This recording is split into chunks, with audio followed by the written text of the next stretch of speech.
black ay acrylic marker and tinanggal ko na yun naman dahil nandito na yun. Ayan, dahil hindi pa rin siya bumabakat.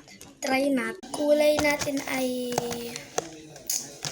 wait lang, black. Wait lang, hindi pa nga.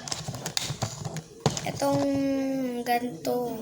Alam ko paborito nitong color, ako hindi. Best friend ko lang. Ayan, magsuot tayo ng happy face.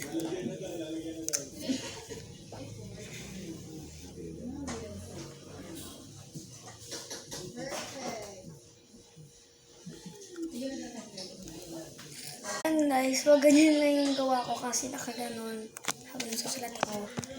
Let's tignan sa likod niya.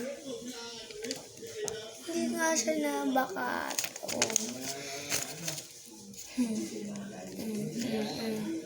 Sabi ko na sa inyo, bili na kayo acrylic marker.